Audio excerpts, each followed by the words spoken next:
We've got a very special guest with us today. Garrett Maroon is here. We're talking about why people don't refer you and how to fix it. So referrals are not working for you. They should be working for you. People should be sending you business. If they're not, something is deeply, deeply gone horribly wrong. And we're going to fix it for you today. We're going to give you all the solutions so that you get referrals pouring from the heavens as manna. So we're going to get into that in a second. But first, before we bring in Garrett, we've got Gene, the Evil Bald Ninja, is here. We'll bring him in a second as well. But first, before all of that, the junior grandmaster himself, very feisty today. I have no idea where the show is going to go because Greg is, whatever chain he was formerly attached to, apparently he has now been let off of that chain. Greg McDaniel, the junior grandmaster, what's up today? What up, brother? Good to see you back. Yeah, it's going to be a great show. Cannot wait to see where Garrett's going to go with this one in regards to referrals and everything else. I think in today's day and age, referrals are going to be some of our biggest stuff. I mean, everybody's getting censored online in multiple different channels, and it's about building personal brand, personal referrals. And why aren't people referring you? Is it because you wear Matt's aftershave, or is it because you're bald like Gene? We just don't know.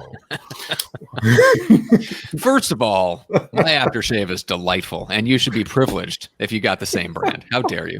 And second of all, did you just take a shot at me as you're going to lead into me? Yeah. It's amazing. Of course I did. Yeah, I do have to point out, we do have the makings of another East Coast, West Coast SmackDown. So we got Philly Gene in the house. We've got Garrett, who's from Virginia Beach. So yeah, we've got a good show. We'll see if we come out of this unscathed. How's that? First of all, Gene, how are you in the Evil Bald Ninja yourself today? Look at me. How could I be any better? You see this? What's going on here? Let me talk to you about it. You mean because the beer in your glass is as dark as the shirt you're wearing? Is that a good day in Gene's world?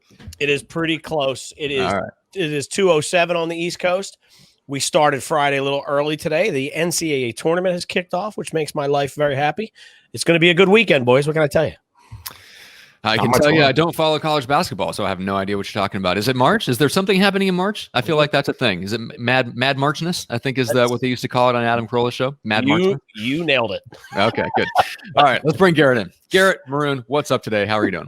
Hey, great, man. And I will say something that Greg just said. I have done extensive research, Greg. There is a direct correlation to fewer referrals if you have less hair.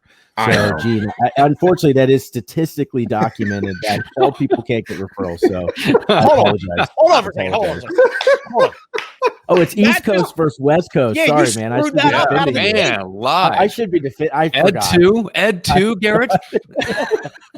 I'm the only one here with a beer, by the way, just so we remind each other. Hey, I shaved. Okay, I have a face blanket. It might be a little bit light, but it is here.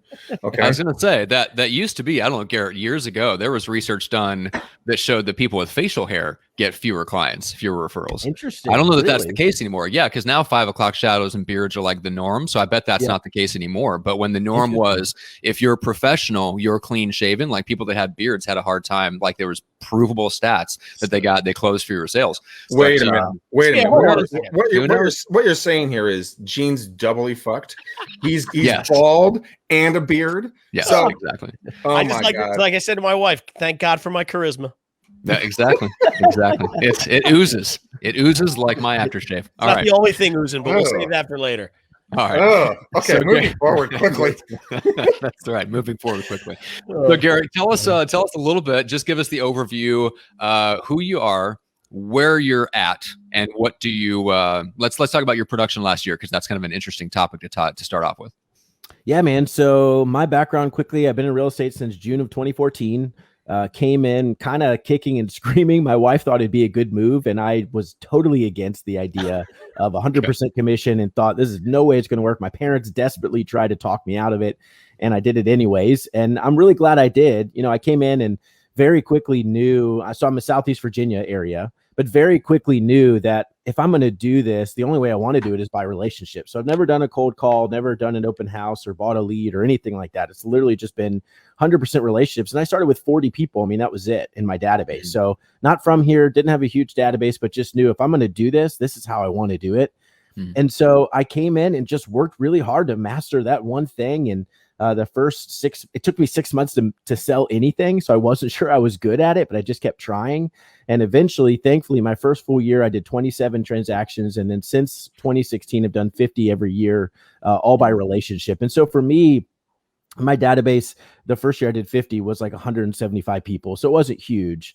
For me, it's not been about going from 50 to 1,000. It's been, I want to keep doing 50 and just do it in less time. How do I do it quicker? How much time do I really need to spend on doing this, and how can I develop a better way to do it and figure it out? So yeah, last year was the first year I had anybody on my team as an agent. I have a director of ops and TC, but now had an agent that brought on. So we did 75 transactions last year, all by referral. This year we're on pace for 80 to 90, all by relationship as well. So that's quick background on me. Yeah.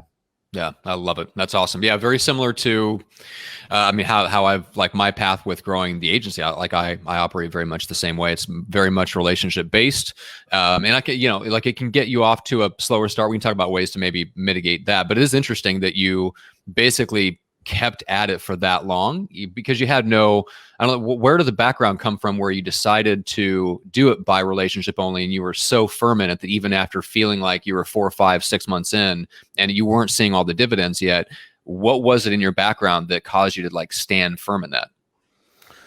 That's a good question.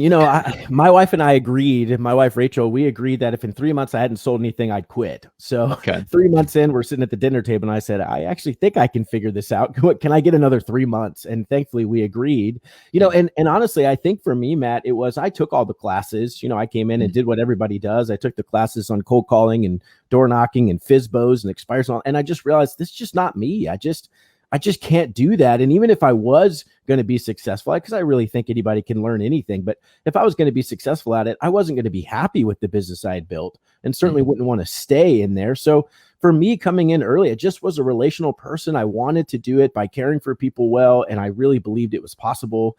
And so honestly, it was just that belief that I really actually think this is doable, that I can build a big business and do it just by relationships, even though I have a small database.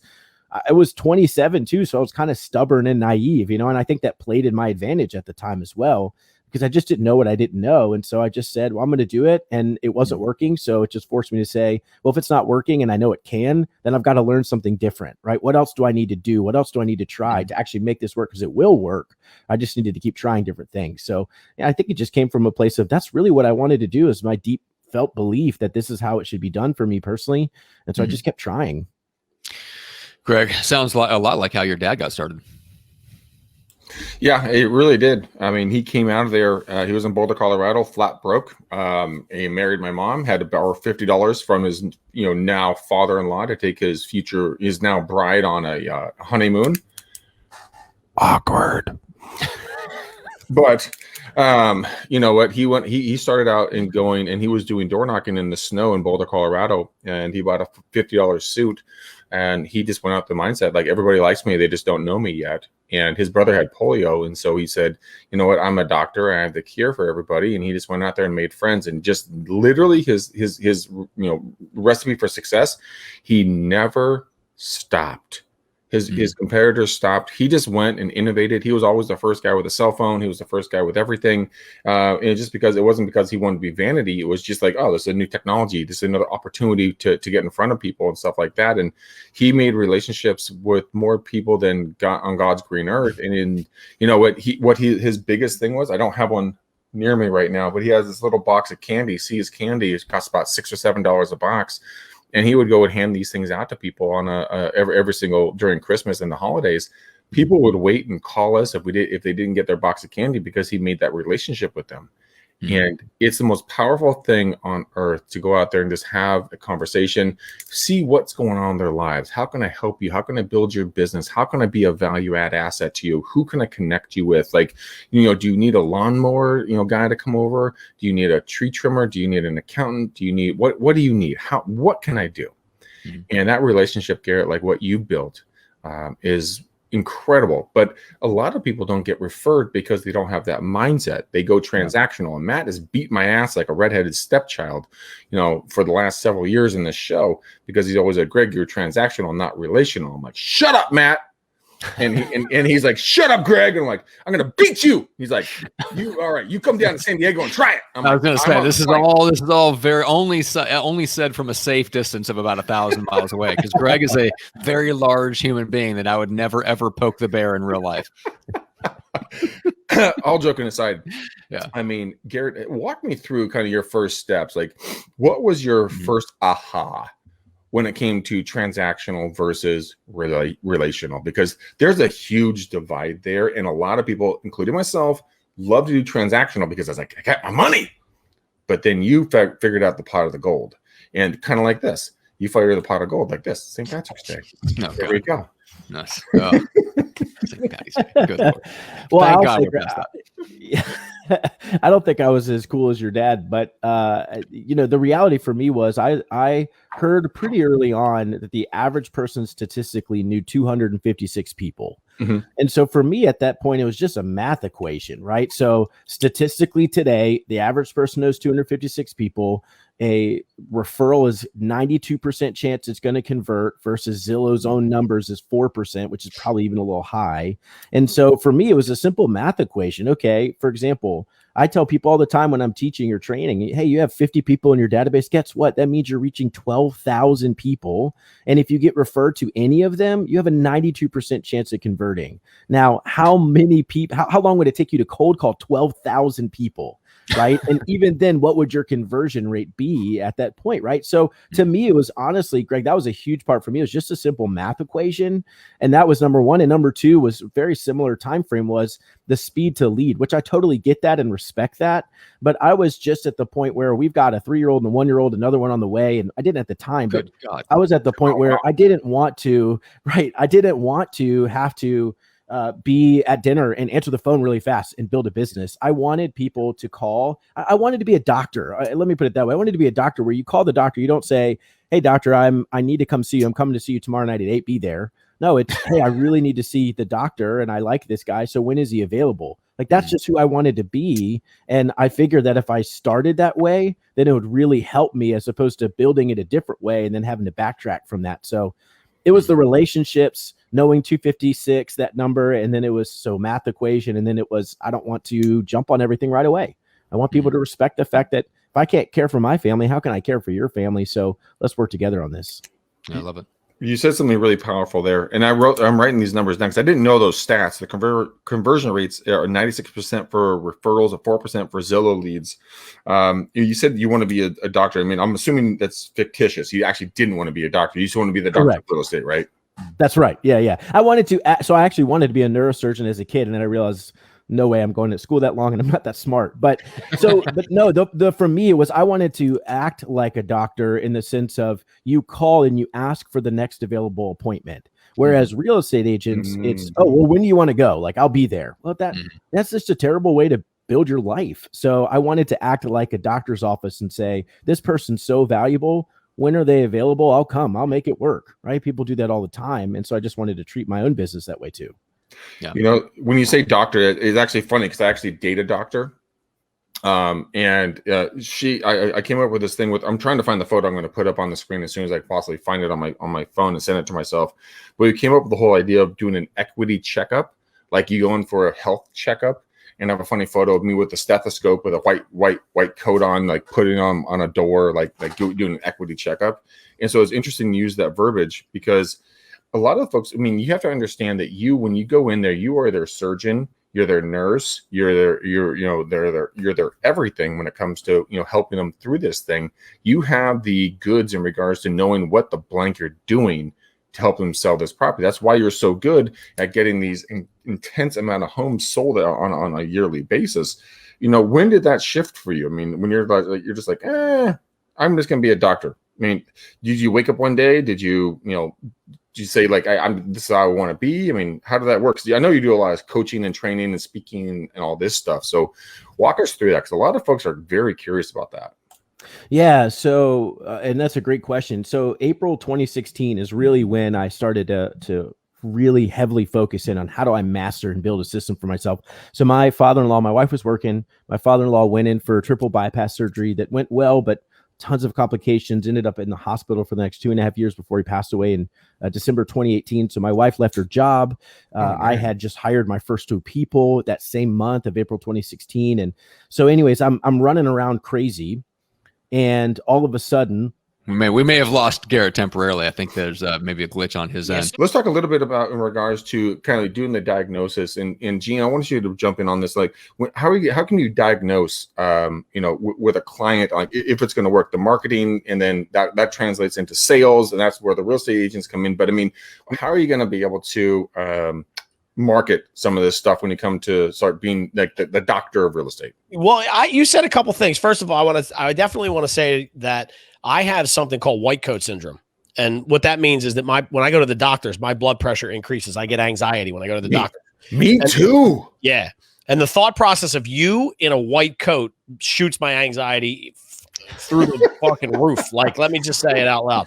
However, I think it's a really good marketing play. And let me give you a scenario. So my wife, if you do not know, is a pharmacist.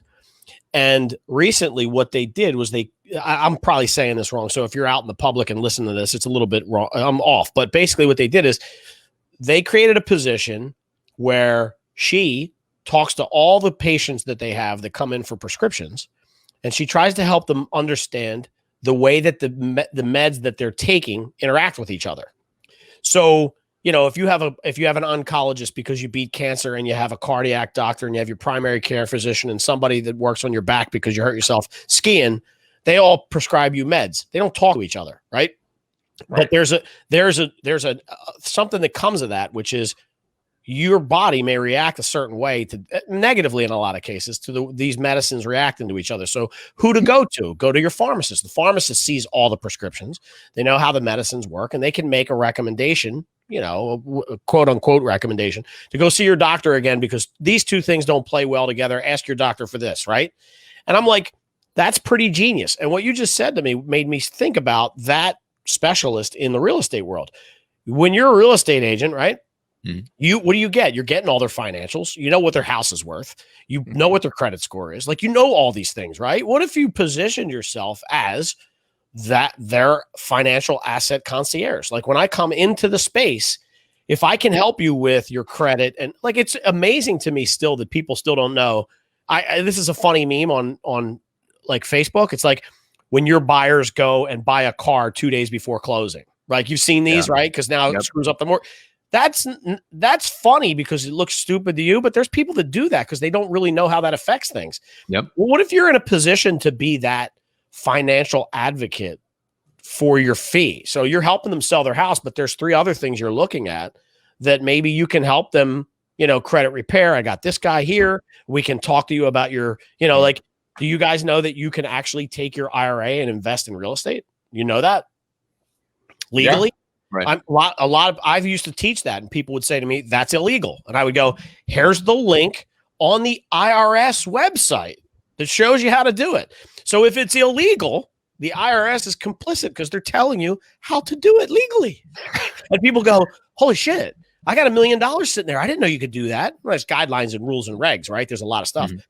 But if you're in a position to have that knowledge and help your client with that, I think that could be powerful and certainly easily a marketing tool. You in the white coat, as much as it pains me to think about, that's actually oh, Jesus.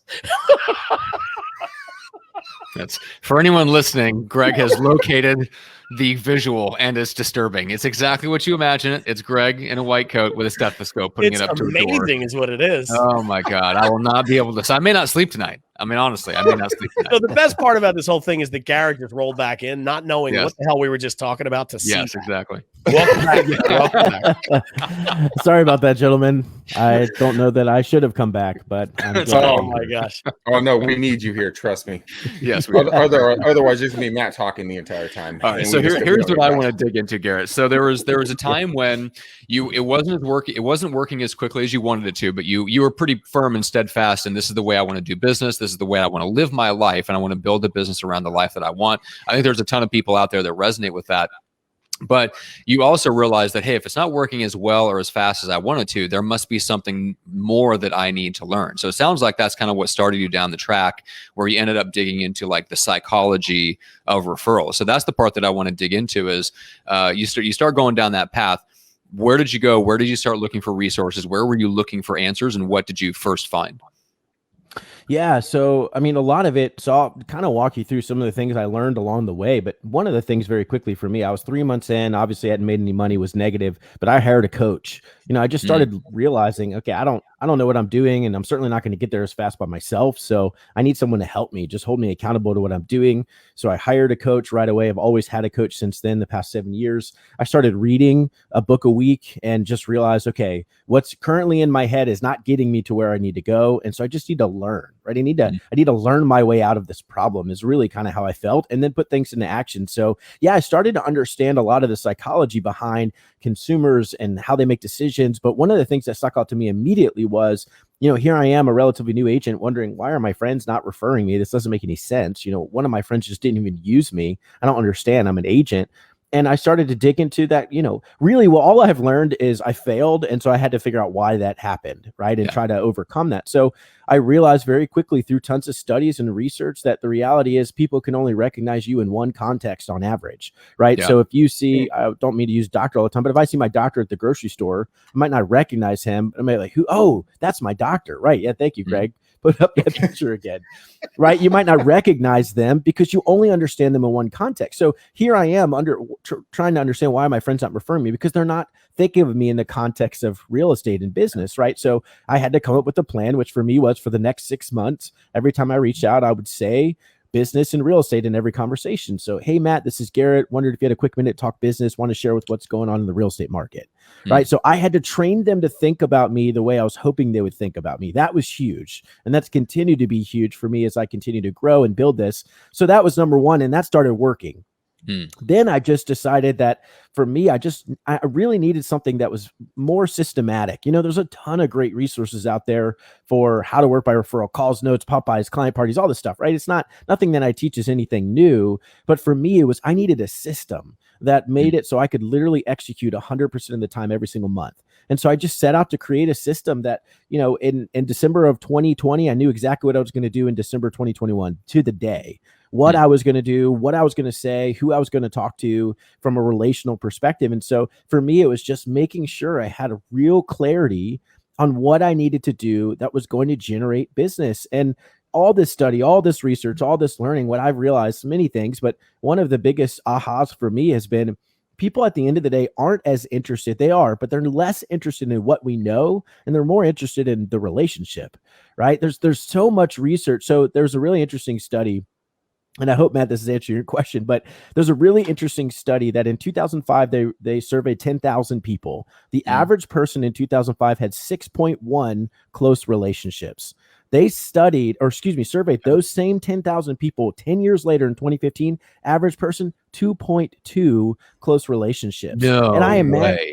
I imagine if they could interview those same people today, be fewer than 2. And so for me, one of the biggest and then one of the saddest things that's going on in our world is we are very connected, but very, very few of us have real deep relationships where anybody in any meaningful relationship, right? So a lot of what I teach is, look, your people are less starving for information. That's everywhere. They just need a relationship. Your job is to be one of those 2, or take that 2 to a 3, or even better, introduce them to community and take it 2 to 20, right? But that's your job. They really want the relationship, especially in COVID season. They're more alone than they ever have been, and they already were alone. And maybe now they're just recognizing it truly for the first time. So, a lot of understanding what's really happening in the minds of consumers and just people in general has helped me understand, okay, how do I want to approach them, and knowing how they need to be cared for. So a lot of that learning has led me to that.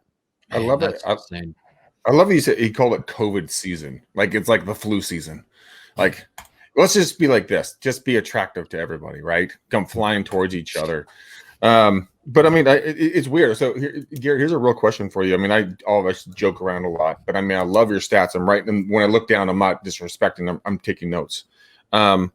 When it comes to personal relationships, and the 6 to 1 now is a 2 to 1, that's fucking horrifying.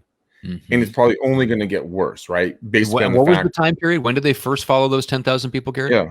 2005, and then 2005. So 2015. pre-social media, and now we're 10 years deep into social media, and our actual number of real human being connections is cut in half. 2 to 1. 2 to 1. Yeah. So yeah, Cut, 6.6 it was down to to like 2.5. Yeah. So Yeah, a little right, more yeah. than by half.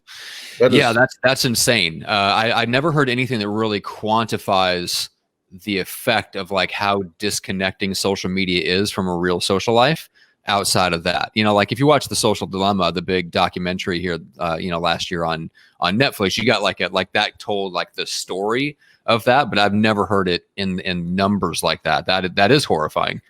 That is insane. Well, here's the question.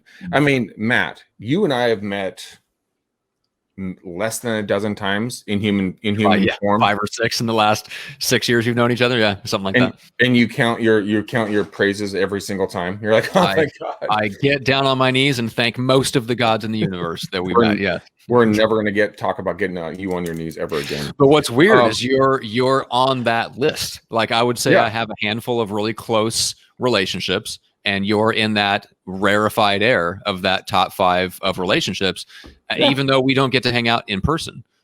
So I mean, there is a good point about the technology we have. You and I don't have to live in the same city, but we do talk consistently, and we're on video, and we're hanging out. You know what I'm saying? You and I make an effort, and just we have like regular structured communication. And I think, Garrett, that goes to your point about having a system. We all have good intentions of keeping track of people, whether it's for business or for personal. Like we all have those good intentions, but unless we're plugged into a system, those good intentions mostly don't get acted on.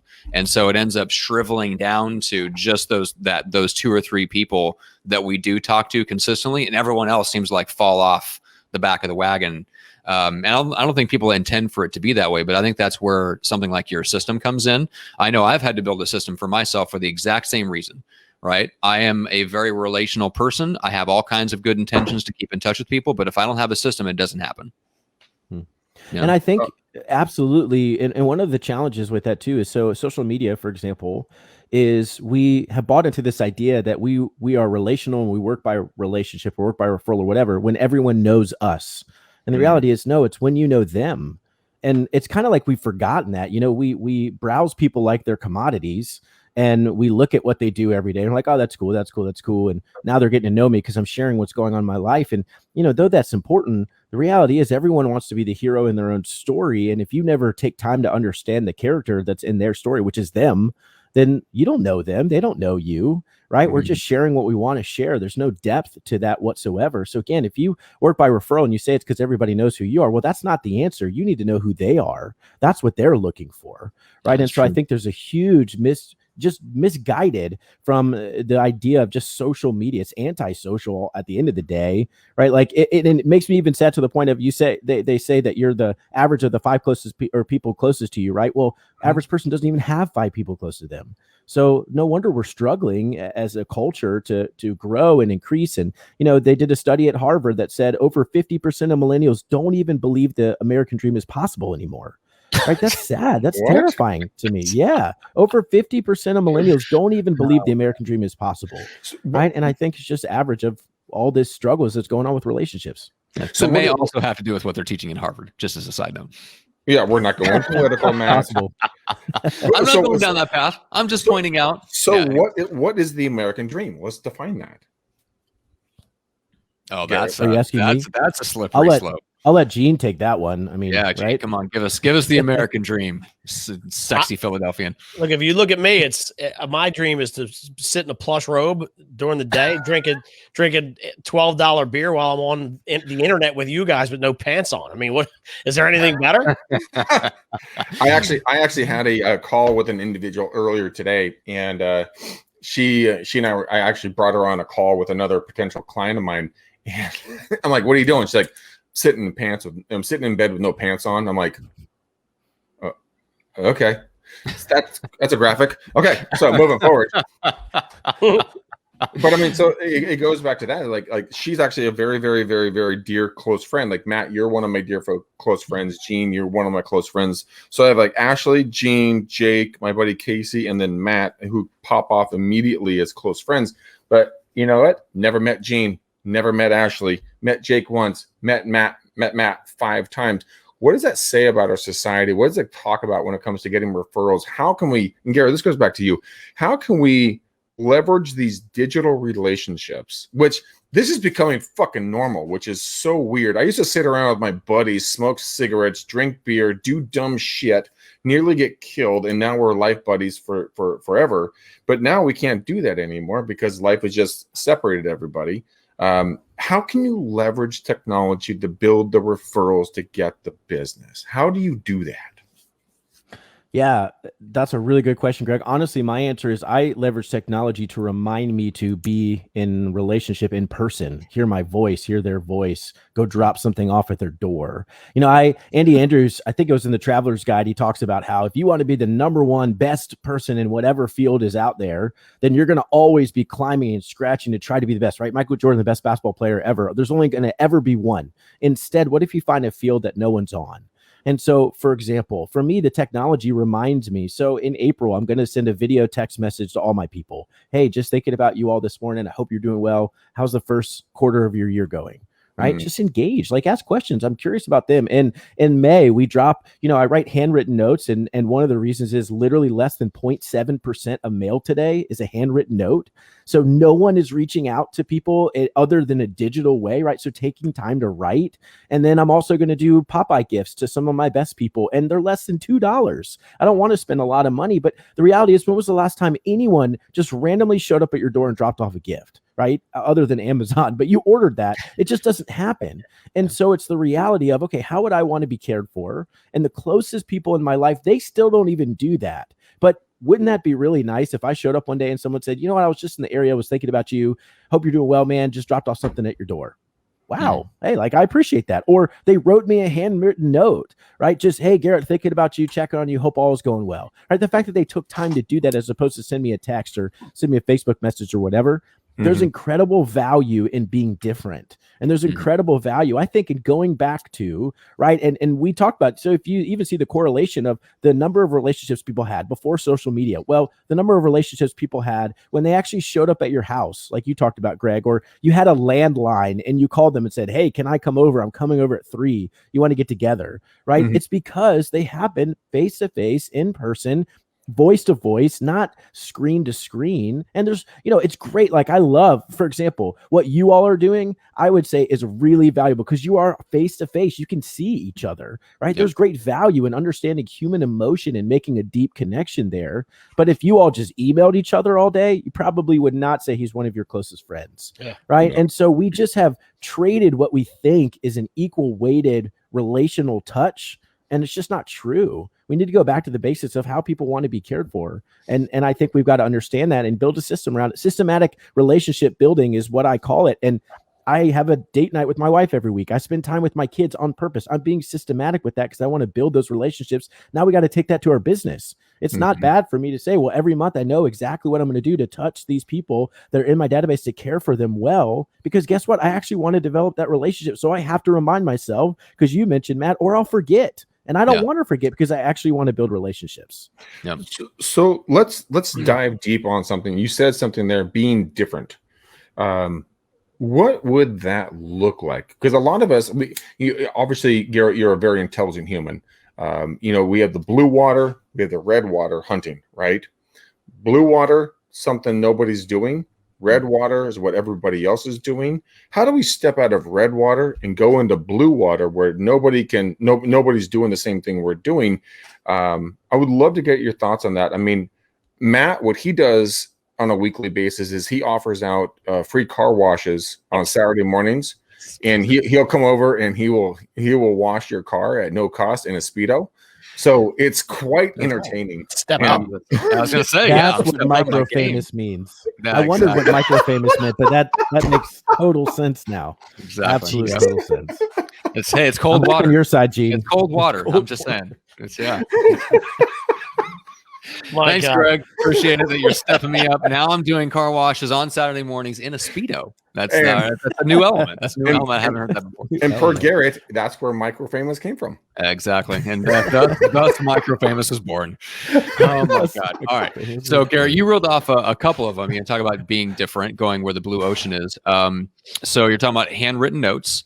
and you're talking about, in your case, you're doing true handwritten notes. There is ways to kind of mimic it, which is partly what I do. I've got a little system for that where my handwriting literally is so bad from like years of playing drums and carpal tunnel and all that jazz. Like nobody wants to get my handwritten, really handwritten notes, because it wouldn't be legible anyway. Well, by the way, guys, when you actually get a note from Matt, this is not a joke, and this is a playoff on the microfamous thing. He writes so incredibly small. Oh, my real handwriting? Yeah, it's so incredibly small. It's not even funny. Like you can't. I look at him like, the fuck is it's called shorthand. It's shorthand. No, it's not shorthand. It's just tiny. I drove the 1 year I went to high school. I drove my teachers nuts with that.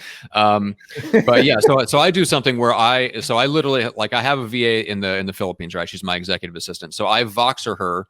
Like when I want to send somebody a note, we have send out cards. She has the login access to my account. We have a format. And so all I do, it is a very personal note, because what I'm doing is I'm getting on and I'm telling her exactly what I want her to say. So I Voxer her a voice message to say, hey, tell Garrett, thanks so much for coming on the show. You were awesome. Let me know how I can help you, who I can introduce you to. Talk to you soon, Matt. And then she's kind of sending the card out, but the message is from me, tailored to each of those people. So like you talk about, like combining technology to make it easier to be a human being. Like I kind of found a little shortcut. So you're doing actual handwritten notes. What else do you have that helps you kind of bring something different that people aren't expecting? Yeah. So, and I would say, again, it's nothing new, right? It's not, the principles are always the same. Maybe the tactics are a little bit different, but this is the way humans have desired to be cared for ever since the beginning, right? Is human relationship, human contact. So again, for us, it's nothing significantly different. Yes, writing notes, dropping off pop-by gifts, the consistency is far different than most agents. And literally, statistically, 91% of clients would refer their agent. Only 11% of the agents ever stay in touch with them. Yep. That's crazy, right? Yeah. So the consistency alone makes it stand out. But then, for example, we shifted to, and I know a lot of agents and have helped a lot of agents, and most of them didn't make a shift. They kind of just let COVID shut them down. But we shifted to, we host 4 client parties a year, and we started doing virtual client parties. We did a virtual wine tasting. We did a virtual movie night. We did a virtual photo shoot, right? We did all kinds of things just for our clients to feel like they were being cared for. And it was literally a result of sitting around, spending my time legitimately sitting there thinking, okay, how can we help them feel like they're not alone? That's what I want to understand. And that's what I want to offer these people that I do genuinely care about in my database. So, Matt, I don't know that we're playing on a completely different field, because there are plenty of other people there. I think the difference for us is it is not just a system where we just do what we have to do. It is literally, for me, that's why I like actually writing my own notes, though it takes a long time, is because it makes me think about them. And in business, at least, I think one of the biggest challenges that I see is I help people and different agents around the country. Is just the reality of, well, they've kind of outsourced thinking of their people. And, I couldn't outsource thinking, which about is what my they wife. want, by the way. Yeah, which is what they want. Yeah.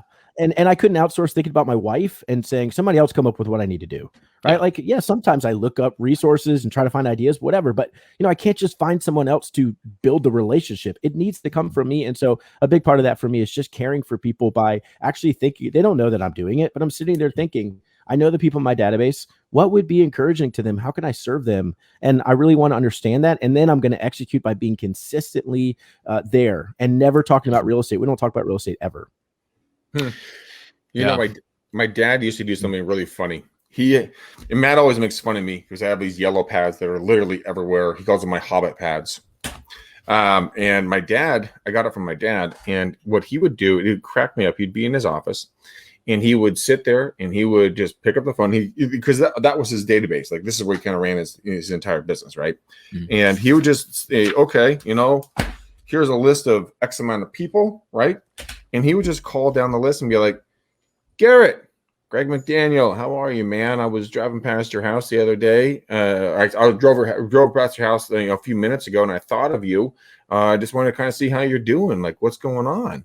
Now, given he never drove past their house, he was just reading off a yellow pad, but it gave the people the sense of like, oh my God, you're thinking about me. Like, how's life? How's Stacy, the wife? How are the kiddos?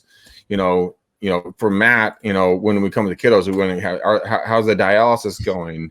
The whole 9 yards. Are they you're still kicking? But it's a lot of fun, and he got a lot of business from it because he just was, he related to them. Mm. It wasn't selling. It was like what you're talking about. Just like, dude, COVID sucks balls on a hot day after a long run. You know, what can I do to bring value to you? Yep. Gene. And I think Did you relate to that? COVID. That's right. Gene's like, I know about that. Okay. But Greg, that is such a good point, leading to the psychology of understanding humans, right, and how they make decisions. So I'll play off what you just said. So a famous college football coach, Lou Holtz, excuse me, he always said, people ask 3 questions when they're making a buying decision. For us, it's deciding if we're an agent, if they're agent. For him, it was playing for him, right? Whatever else. But number 1, can I trust you? Number 2, are you good at what you do? And number 3, do you care about me? Can I trust you? Are you good at what you do? Do you care about me?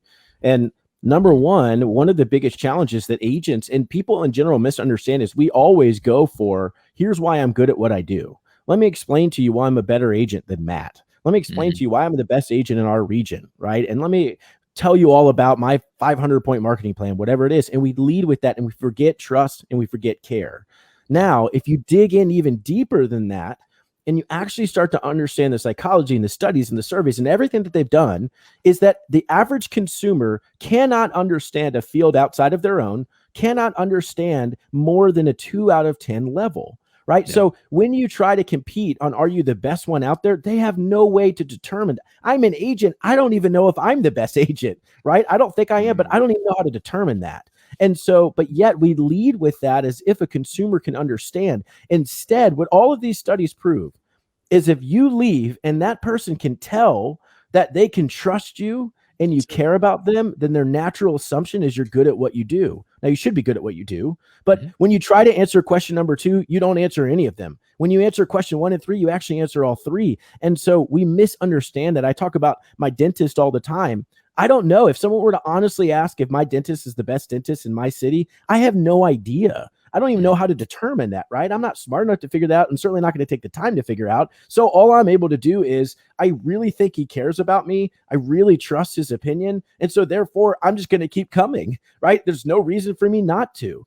We make easier decisions than maybe we like to admit, and consumers make easier decisions than maybe we like to admit. And so stop leading with the one question that no one knows how to answer properly. Instead, can I trust you and do you care about me? You can answer those by being consistent in contact, by asking a lot of questions, by listening well, right? And that's what it takes. For me, I understood that early on just from study and research, my own personal life, and literally in 7 years have a 100% conversion rate with buyers and a 95% conversion rate with sellers. And I genuinely believe that it's because all of these things that have been built through the trust, through the care. I show up because it's a referral and they already say, you can trust him, right? He's going to take good care of you. So I already have those answered. And then all I got to do is not blow it and they're going to hire me, right? Because I don't need to be the best agent. I want to be the best agent, but they don't need to understand what makes me better than anybody else. It doesn't matter in their mind, right? I need to get the job done. That's what they want, but they trust me and I can prove to them that I care. And that's really what it is. So we just answered the wrong question.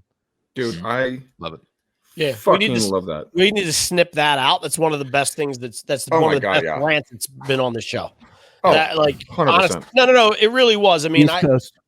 100%. East Coast, yeah, that's East Coast love. But I think shut up. All right, show over. We're done. Look, there's nobody across this country that can argue with anything that he just said. Like, it's 1,000,000% built on trust, and once I have that foundation of trust, the rest of the shit falls into place. As long as you don't break that trust by doing something egregious, the rest is like you said. I always tell people all the time, if you do these things properly and you get out to a listing appointment, your job is to not screw it up. Yeah. Like, don't make a comment about their ugly kid or something racist. They're going to fire you. But if you're out there because of these reasons we're talking about, you're there for a reason, and people wouldn't invite you out if there was, in most cases, if there wasn't a semblance of trust. And I think you're right. If you build that foundation on that, no matter what business you're in, right? But especially the one where the highest dollar value is being transacted. But and that's what it is. I do that as you were talking. I'm thinking about my daily activities, and I can't tell you how many times I've had somebody on pitching me a service or pitching me something they want to do. And I go, I don't need to know the details. You and I are there already. We're good. Just handle it. I trust you to do it. And that's so much easier than I got to do, like you said, I got to do the research. Is he going to hurt my gums? Is he going to make me bleed? Does he have the right equipment? Where did he graduate from? No. He made me feel good. He told me about all this stuff, right? Like, I get it and I trust him, and therefore I'll let this dude work on my molars, whatever. I have so many jokes, but I know, and we'll try to contain ourselves. No, and I was specific about not saying certain things because it would have opened it wide open. Exactly. All right, I will give Gene a brief plug, because one of the ways in this day and age that we do build trust online is by showing up consistently with content. And Gene, that's one of the things that you do for your clients that are in real estate. Is I think one of the things that's tough for agents to do is to be present, like online, in a way that actually builds trust with their people, because most people aren't consistent enough with anything that they do. And that's one of the things that you help people do, is take chunks of content, chunk that into smaller chunks, put it in the places where they need to be active so that they're there longer, more consistently. So I think there's an element there where, there's a lot of things that I don't like about social media, but if you can use a service like Gene's to show up consistently, that in itself will build trust. Garrett, before we go, I want to get a round of how do people get in touch with you. So let's start with you, and then I want to close out with your daily activities. So where do people go to connect and learn more about you and your coaching? Yeah. So, and let me also say, Greg, I appreciate all the pop-ups. It's the most interesting interview I've ever done, because you just pop up random pictures on the screen. That's never happened before. So I appreciate it very much. Well, I am the Batman of real estate. Hey, man, that's just how it works. And I just consistently just want to, keep calm and be happy. So no big deal. That's amazing. I don't know how you and Matt get anything done when you guys talk, but it's incredible. So I appreciate it. We don't. I mean, right. So no, I appreciate that question, man. I mean, probably the best way. So our training company is called Business by Referral, believe it or not. So our website is businessbyreferral.co, not .com.co. So businessbyreferral.co. That's the best way. They can contact us directly there. They can check out what we're doing right there. They can figure all that stuff out for themselves as well. Nice. Oh, did you guys lose me for a second? No, you're good. Okay. You're good. I was the only one on the screen for a second. Yeah. So no, so you mean like this? Yeah. Like that. Oh, Greg's messing with me. Yes, he is. What's going on? Well, it puts you, it spotlights you, but yes, it makes you feel like you're the only one in the room. Yeah. Right. All right. So Gene, make sure people check out genevolpe.com. As always, go to getmicrofamous.com. You can get the free digital book there. You can connect to the podcast there. Greg, what's the best way if people are interested in joining up with us and our EXP team? They want to work virtually from home, if they want to save money on their commission, they want to build passive income, all that fun stuff that comes with joining a brokerage that's actually built. If you could have built a brokerage from the ground up for the COVID era, you could not ask for anything better than EXP. So Greg, how do people learn about that? You just get a hold of me, guys. Go ahead and give me a call. 925-915-1978. Yes, we are looking to do some hiring, and we're going to be working with a company called Clever Leads, and we got a trucking side that's coming out, which is absolutely insane. You're going to go from a couple of lone wolves to a big old pack of wolves when it comes to the way you run your business. But we are here to help and support you guys, and just anything I can do to help and support you guys. So 925-915-1978, we are here for you guys. So let's wrap this bad boy up. But one final question, Garrett. I want to know what your daily routine. What's your average day look like? And where does the relationship building activities fit into the rest of your day? Yeah. So for like on my work day. Mm-hmm. No, Saturday. So Saturday, right? Yeah, I'm get up and I exercise. So so my work day. So literally what I do every month, and it's planned in advance. I've got my calendar sitting next to me. Yeah, that is probably me. I hate running. So my month is planned in advance. I pick 10 days a month to lead generate, and I do it for an hour a day. And that's it. So, like for example, when I'm doing in April, I'm going to do video text messages to everybody.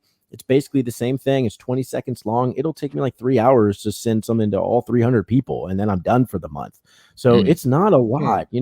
That's the beauty of it, in my opinion. The reason I can work less than 20 hours a week and build another business and spend time with my family is you don't have to be, because unfortunately our society is so low on the actual relational meter, right? That if you just do a few things that are different, then you're going to stand out and they're going to remember you, right? People, if they like you and trust you, they want you to succeed. They're going to refer you. I mean, it's that simple. So yeah, showing up every month. Most people in our lives don't do that, right? Yeah. So it doesn't take a ton to just really be intentional about caring for them. So it's not a lot, Matt, but yeah, I pick in advance 10 days that I'm going to do it if I need all 10 days, and give myself an hour each day and show up. First thing I do that, and then I move on with my day.